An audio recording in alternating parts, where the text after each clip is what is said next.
No one believed the young cowboy when he bought Wind Hill, but by morning, the river had disappeared, and no one knew why.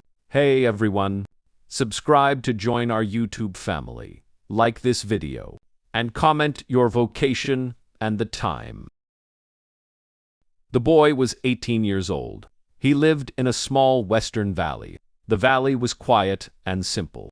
A wide river flowed beside the town. The river was the heart of the valley. Farmers used its water for crops. Ranchers used it for cattle. Children played near its banks during warm afternoons. Everyone trusted the river. It had always been there. The boy worked on ranches since childhood. Life was simple and full of hard work. He woke up early each day. He rode horses across long fields. He repaired fences. He helped move cattle from one pasture to another. Old ranchers often said something about him. The boy watched the land more than most people, while other young cowboys laughed and raced horses. The boy often stopped on high ground and looked across the valley. He studied hills and dry fields and the path of the river. No one thought much about it. When the boy turned 18, he made a decision. He wanted to buy land of his own. Most people expected him to buy flat pasture near the river. That land was the best for cattle. Grass grew thick there. Water was always close. But the boy shocked everyone. He bought a rocky hill far from the river. The hill stood alone near the edge of the valley. It was called Wind Hill. Wind Hill was not good land. The wind blew hard across its surface every day. The ground was dry and rough. Only thin grass grew between stones. When the town heard about the purchase, people laughed. Old men at the general store shook their heads. They said the boy wasted his money. Some ranchers said the hill was useless for cattle. Others said nothing good ever came from that place. But the boy never argued with them. He only nodded politely.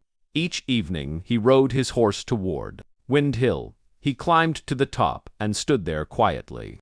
From the top of the hill, the entire valley could be seen. The river curved through the land like a long silver line. The town looked small and peaceful in the distance. Fields stretched across the valley floor. The wind was always strong on that hill. It pushed against the boy's coat and made the grass bend low. But the boy did not mind the wind. He came to listen. During his rides across the valley, he had noticed something strange. When his horse walked across most land, the ground sounded normal. The hooves made a dull, solid sound. But near Wind Hill, something felt different.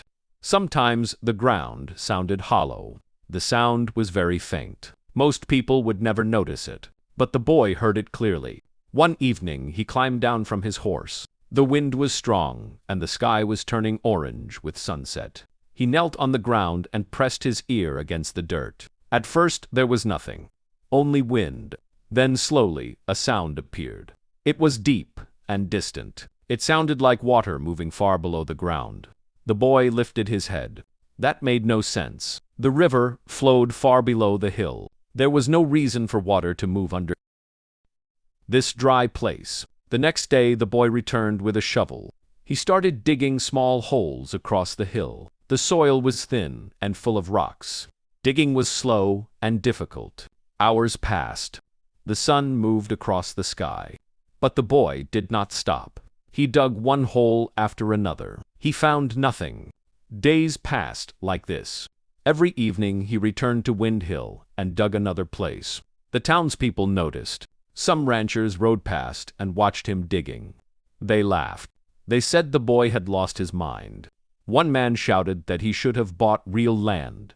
Another man said he would never raise a single cow on that hill. The boy ignored them. He continued digging and listening. Then something strange happened in the valley. One morning, a farmer noticed something about the river. The water looked lower than usual.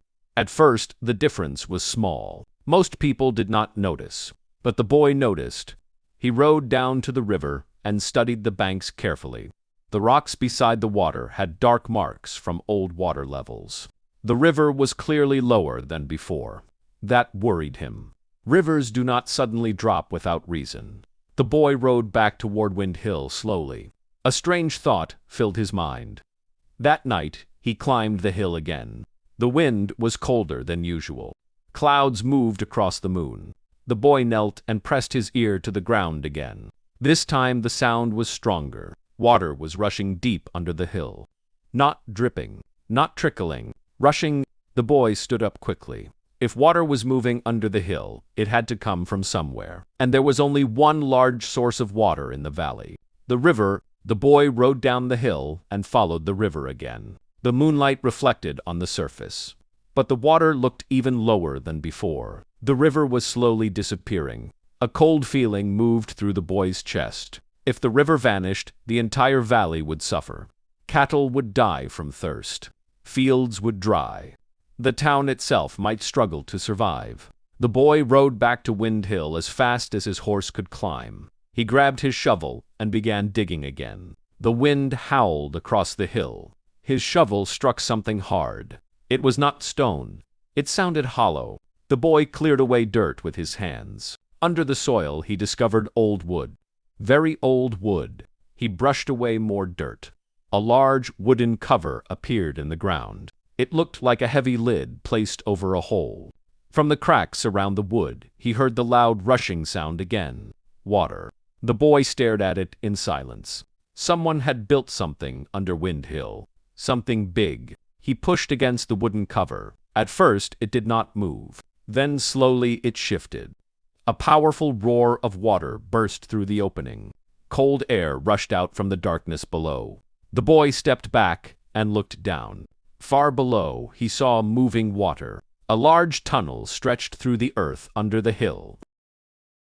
River water was pouring through it like a hidden underground river. The tunnel walls were not natural rock. They were carefully shaped, built by people long ago. The boy felt a deep shock. Someone had built a secret tunnel under Wind Hill, and now the river had started flowing into it. The tunnel was draining the river away from the valley. The boy stood in silence as the wind blew across the hill.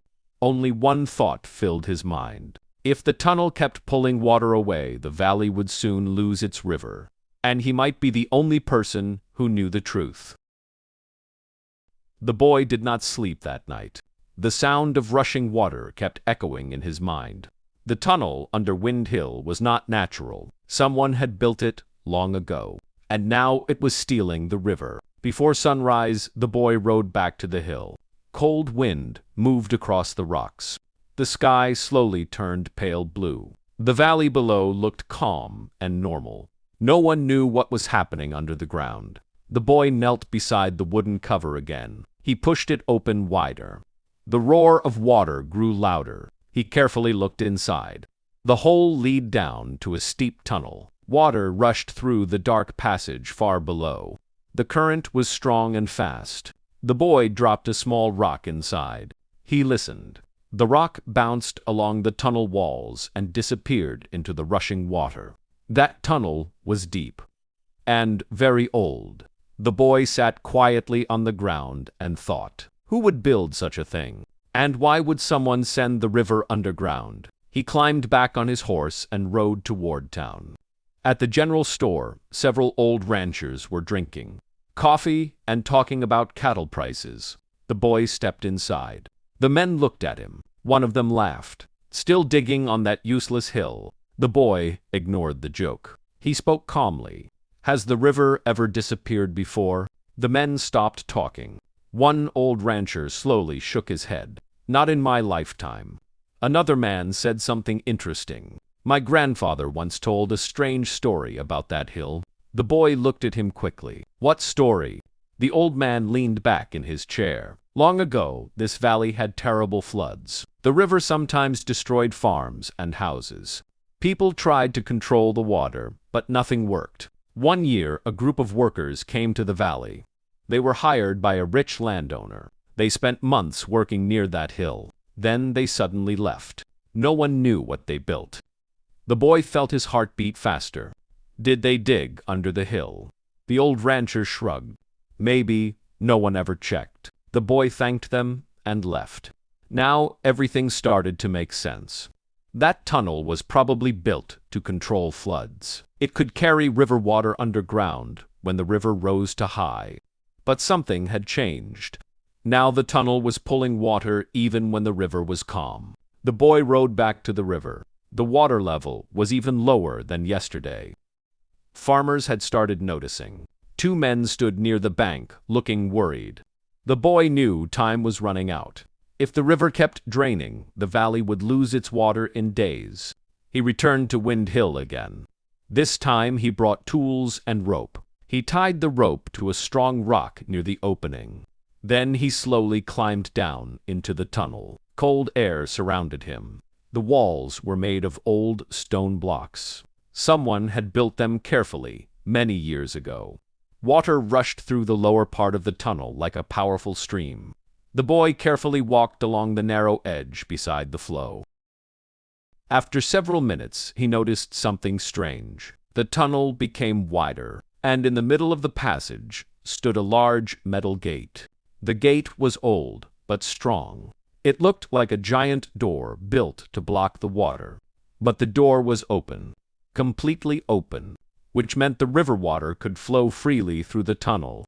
The boy walked closer. Rust covered most of the metal, but he could still see a heavy wheel attached to the side of the gate. A control wheel. Suddenly the boy understood everything. The tunnel was never meant to stay open all the time. That gate was supposed to control the water. If the gate stayed closed, the river would remain in the valley. If it opened during floods, the extra water would escape safely through the tunnel. But now the gate was stuck open. Maybe rust had frozen the mechanism. Maybe someone had opened it long ago. Either way, the result was the same. The river was slowly draining away. The boy grabbed the control wheel. He pushed with all his strength. The wheel did not move. Rust had locked it in place. He tried again. Nothing happened. Water roared beside him. The boy stepped back and looked at the old mechanism. He knew one thing. If he could close that gate, the river would return to normal. But moving it alone might be impossible. He climbed back out of the tunnel and rode quickly toward town again. This time he went directly to the ranchers. "The valley needs help," he said. "The river is draining into a tunnel under Wind Hill." Most men looked confused. But one old rancher stood up slowly. "Show us." Soon, a group of riders followed the boy toward the hill. When they reached the opening, the men heard the rushing water. Their laughter disappeared. The boy lowered a lantern into the tunnel.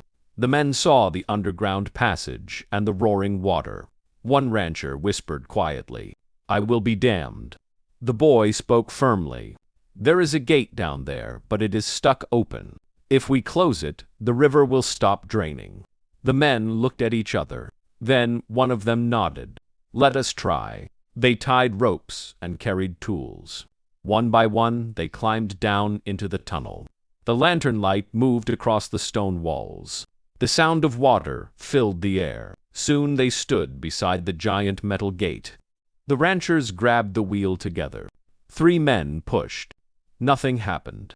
4 men pushed harder. The wheel groaned slightly. Rust cracked like dry wood. The men shouted, "Push again." The wheel slowly began to move. The heavy gate started sliding across the tunnel. Water pressure pushed against it violently. The sound grew louder, but the men kept turning the wheel. Slowly, the opening became smaller. The rushing water weakened. Finally, the gate slammed shut with a deep metal echo. Silence filled the tunnel, except for a small stream of leftover water. The river above was no longer draining. The boy and the ranchers climbed back to the surface. They rode to the riverbank and waited. For a long time, nothing happened. Then, slowly, the water began to rise again. The river was returning. The valley was safe. The ranchers looked at the boy with respect. One old man smiled. "Turns out that useless hill saved the whole valley." The boy looked across the flowing river quietly. He remembered the words he heard many times growing up. "Listen to the land. The land always tells the truth." The river had returned to its usual level. Water sparkled in the morning sun. Farmers breathed a sigh of relief. Cattle drank from the banks. Children ran across the shallow edges, laughing. The valley seemed calm and peaceful again. The boy climbed Wind Hill once more. The wind moved through the grass. Rocks shifted under his boots. He looked across the land. From this height, he could see the river bending through the valley. Everything looked normal, but he knew what had happened beneath the hill. He thought about the old tunnel. How carefully someone had built it long ago. How strong the gate had been, and how simple neglect had almost caused disaster. The boy understood that the hill was never useless. Its secret had saved the valley, but only because someone finally noticed it. Word spread through the town. People no longer laughed at the boy's purchase. Ranchers and farmers came to Wind Hill to inspect the ground. They spoke in low voices. They looked at the hill with respect. They understood what he had seen, what he had done. The boy walked slowly down the hill toward the valley. The grass swayed against his legs. Birds called in the distance. A fox crossed the path quietly. He had grown quieter in the past days, more patient. He felt older than 18. The townspeople learned a lesson. They realized that the land could speak if someone paid attention. That not every hill, rock, or tree is useless. That careful observation and patience can prevent disaster. That youth does not always mean inexperience. The boy did not say much. He preferred to watch. He rode across the fields, checking fences, following cattle, keeping an eye on the river. Every step reminded him of the hidden power beneath the hill. Every movement of the water reminded him of what could have happened. Days passed, and the river flowed steadily. Farmers replanted fields that had started to dry. Ranchers moved cattle back to the banks. The valley began to return to its normal rhythm. Life went on, but the memory of the near disaster stayed with everyone. They spoke of it quietly at night. The boy returned to Wind Hill often. He measured cracks in the soil. He listened to the wind. He watched the grass and stones. Every day he discovered something new. Small hollows in the earth, tiny tunnels dug by animals, natural paths where water could seep. The boy began to understand the delicate balance of the land. He started keeping notes. He drew maps of the hill and the river. He measured the slope, the soil density, the drainage paths. He wrote every observation in careful detail. He knew that someday someone else might need this knowledge. That someday someone might forget. The town slowly accepted the boy as a thoughtful observer. He no longer needed to explain himself. People came to him for advice about land and water. Ranchers asked about fence lines. Farmers asked about irrigation. The boy guided them calmly. He never boasted. He only explained what he saw. The wind blew harder one afternoon. The river glittered under the sun. The boy watched as a small herd of deer moved along the riverbank. Rabbits darted through the grass. A fox paused near a fallen tree. Everything seemed ordinary, but he knew the hidden tunnel was still there. Its silent presence reminded him that nature can hide dangers and solutions together. One morning he noticed a new crack in the soil near the top of Wind Hill. It was small but distinct. He bent down and examined it. Tiny stones had shifted. Dry grass bent slightly. The boy smiled. He knew he had to continue watching. That even after saving the river, vigilance was necessary. That evening, he walked to the edge of the river. He let the water flow over his hands. The sound was soothing. He thought of the wooden gate, the engineers, the ranchers who had helped him. He realized that even small actions could prevent disaster. That patience and careful observation mattered. That youth combined with attention can accomplish more than people expect. The sun began to set. Golden light reflected on the river. Shadows stretched across the valley. The boy rode his horse slowly back toward Wind Hill. He looked up at the rocky. The hill had been considered useless, and the river remained steady, flowing calmly through the valley. Its life-giving water had returned. People spoke of the boy in quiet tones of respect. That an 18-year-old cowboy had saved the valley. The boy rode slowly across the fields. He stopped once to watch a fox and a small group of rabbits near the river. The animals moved naturally, without fear. Everything seemed ordinary, yet it was extraordinary. Life in the valley continued, but with a new awareness, and the boy knew the truth. The river glimmered in the sunlight. Wind Hill stood tall and strong. He had learned that even a small person can see what others miss, and even the smallest observation can save an entire valley.